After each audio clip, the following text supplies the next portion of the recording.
4 PM news network में दोस्तों आपका स्वागत है। मैं हूं आपके साथ राशिद ज़हीर। महाकुंभ को किस प्रकार से दर्शाया गया है ये तो पूरी दुनिया ने देख लिया है। वहां पे निकली हुई लाशों का तो कोई हिसाब ना आप मांग रहे हैं ना सरकार दे रही है, लेकिन एक हिसाब योगी आदित्यनाथ ने दिया था। कई लाख करोड़ रुपए की उन्होंने आमदनी बताई थी, उसका चीरफाड़ कर दिया गया। एक कांग्रेस के नेता हैं, एक पत्रकार हैं, उन्होंने बाकायदा लिखा कि 64 करोड़ लोगों को डुबकी लगाई आपने, 3-4 लाख करोड़ रुपए का आपने बताया कि फ़ायदा हो गया, लेकिन जीडीपी के जो आंकड़े आपके आए हैं वो तो कोई नज़र नहीं आ रहे उसके अंदर।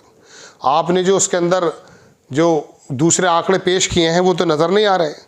बात यह है दोस्तों कि जो जीएसटी के आंकड़े हैं उससे बिल्कुल साफ हो जाता है कि किस प्रदेश ने क्या क्या जो है कारोबार किया है, कितना लोगों को पे किया है, कितना जीएसटी लगा है, कितना राजस्व आया है। आपको अंग्रेज़ी अखबार की खबर दिखाता हूँ, मनी कंट्रोल की।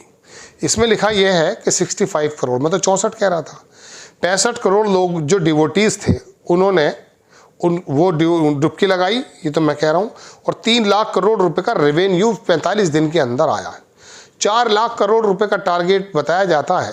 जब नोटबंदी करके पूरे देश को उथल पुथल कर दिया गया था तो टारगेट यह था कि 4 लाख करोड़ रुपए हाथ में आ जाएगा, मोदी जी कर वो कुछ काम कर दिखाएंगे। यहाँ 45 दिन में 3 लाख करोड़ आ गया था। स्टैगरिंग नंबर्स फ्रॉम महाकुंभ 2025, ये आपने देख लिया जनाब। अब मैं आपको दिखाता हूँ दूसरी चीज़। इसके अंदर एक डाटा और है, लेकिन उस डाटा से पहले एक बड़े अखबार है, अंग्रेज़ी अखबार के थे पहले गालिबन, उन्होंने गुरदीप सिंह सप्पल जो हैं उनकी वॉल से उठाकर बताया कि उत्तर प्रदेश के मुख्यमंत्री योगी ने बताया कि प्रयाग महाकुंभ के 45 दिनों में 3 लाख करोड़ रुपए का राजस्व मिला है।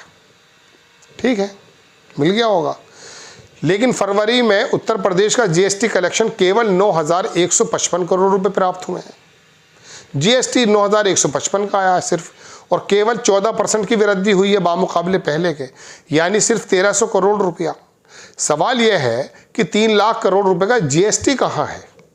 18% टैक्स की औसत दर से 54,000 करोड़ रुपए का टैक्स हो जाना चाहिए था। आपने तो यही आंकड़े दिए थे, ये तो नहीं हुआ है। फिर क्या हुआ है? ये टैक्स कहाँ है? कौन खा गया? सरकार तक क्यों नहीं पहुंचा? किसने इतनी भारी टैक्स की चोरी की? क्या बीजेपी देगी जवाब? अरे तो 3 लाख रुपए उन्होंने मुंह से निकाल दिया तो आप भी इतना सीरियस हो गए गुरदीप सप्पल जी। चलिए एक पेज और देखिए, मैं आपको दिखाता हूँ। मनी कंट्रोल ने इसे को छापा है कि महाराष्ट्र के अंदर टॉप जीएसटी अर्निंग स्टेट जो है फरवरी 2025 की दिखाई गई है। महाराष्ट्र ने 30,637 करोड़ रुपया का राजस्व मिला, 13% की बढ़ोतरी हुई। कर्नाटक को 14,117, 10% की बढ़ोतरी हुई। गुजरात को 11,402 करोड़ रुपया आया, 3% की बढ़ोतरी हुई। तमिलनाडु को 10,609 करोड़ रुपए का राजस्व आया जीएसटी के माध्यम से, 10% की बढ़ोतरी हुई। हरियाणा, छोटा सा प्रदेश हमारे बामुकाबले, वो भी उत्तर प्रदेश से बाजी मार गया 3 लाख करोड़ रुपए का एडिशनल राजस्व प्राप्त होने के बावजूद। हरियाणा को 9,225 करोड़ रुपया का राजस्व मिला, 20% की इन्होंने तरक्की की है और ज़्यादा मिला। अब आया उत्तर प्रदेश 9,155 करोड़ रुपए, अब 14%। Delhi 6,000, 10%। West Bengal 5,797, 8%। Orissa 5,344, 4%। Telangana 5,280, 1%। Poorest earner were led by the Lakshadweep विश्वा, ये तो छोड़ दीजिए, मिजोरम वगैरह के बारे में बात है। बात चलिए रही है दोस्तों कि 3 लाख करोड़ रुपया बताया था आपने कि हमें ज़्यादा एक्स्ट्रा राजस्व मिला है, तो उसका जीएसटी उन्होंने मिनिमम बताया 54,000 करोड़ रुपया तो आना चाहिए था। आप तो 9,000 कुछ पे टिके हुए हैं, हरियाणा से भी नीचे हैं। आंकड़ा महाकुंभ में लाशों का आपने दिया नहीं है। डुबकी की पता नहीं कौन गिनती कर रहा था, 64-65 करोड़ बताए। एक पत्रकार बता रहे थे कि 140 करोड़ में 90 करोड़ तो शुद्ध हिंदू हैं, 80 या 90, मैं तो 100 पकड़ के चल रहा हूँ, 110 पकड़ लीजिए। इसका मतलब ये हुआ 65 करोड़ 130, हर दूसरा आदमी उसने डुबकी लगाई है।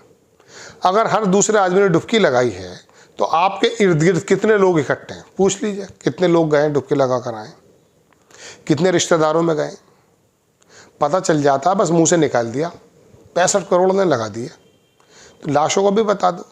चलिए 3 लाख करोड़ रुपया बता रहे थे आप कि हम जो है ज़्यादा अर्जित कर रहे हैं जीएसटी के माध्यम से, तो बता दीजिए कहाँ है उसका जीएसटी, कहाँ है वो रेवेन्यू। बस मुंह से निकाल दी बात और आपके जो भक्त जन है उन्होंने ढोल बजा दिया और लोगों ने मान लिया। बात यह है दोस्तों कि तुम्हारा और मेरा और देश का जो बुनियादी ढांचा है ना, वो एमएसएमई और ये जो रेहड़ी वाले हैं, ये जो ठेले पर बेचते हैं, ये मंडियाँ छोटी छोटी हैं, इनके मुताबिक चलता है देश। इसकी रीढ़ की हड्डी पर चोट डाली थी जब नोटबंदी की गई थी। उस वक्त तो किया गया था इन्हों, चूँकि धन्ना सेठों का काम होना था। ये लोग देश को संभालते हैं, जो आप और हम संभले हुए हैं। कोरोना में जब पूरी दुनिया के अंदर हाहाकार मचा हुआ था और सब लोग डिक्लाइन में जा रहे थे, जितने भी कारोबार थे सब नीचे जा रहे थे। जाहिर सी बात है, कारखाने जब बंद हो जाएंगे तो नीचे जाएंगे। लेकिन उस ज़माने में भी कृषि प्लस में थी। बस ये कृषि नज़र में बढ़ गई अडानी के। हरियाणा में डाल दिए उसने, क्या कहते हैं, बहुत बड़े बड़े वेयर हाउस, एशिया के बहुत बड़े वेयर हाउस। फिर 3 कानून आ गए। किसान समझ गए इस बात को, मर गए, खप गए, लाशें बिछा दी, कई सौ किसान शहीद हो गए, हटे नहीं। मोदी जी को झुकना पड़ गया शायद पहली बार, और बोले मेरी तपस्या में कोई कमी रह गई थी। अडानी का वेयर हाउस में इनकी तपस्या शामिल है। उसी आदमी को 2014 में और 2022 में अगर आप अंदाज़ा करेंगे तो पता चल जाएगा कि 60,000 करोड़ रुपए का आदमी दुनिया के दूसरे नंबर का पहुंच गया था। 2002 की बात मैं आपको बताऊं दोस्तों, 54% लोग बेरोजगार थे, पढ़े लिखे। 2002 की बात कर रहा हूं मैं। उसके बाद फिर मनमोहन सिंह के 10 साल आ गए, फिर 11 साल इनके हो चुके हैं। अब क्या है, अब वो 2002 में जो 54% बेरोजगार पढ़े लिखे थे, उनकी जो प्रतिशत है 22 तक की बात कर रहा हूँ मैं। 65% हो गए। कितने थे 2002 में?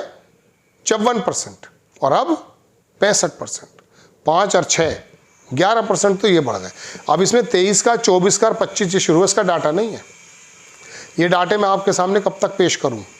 चटकी हुई खबरें चाहिए क्या दोस्तों? ये आपसे और मुझसे मुंसलिक चीज़ें हैं।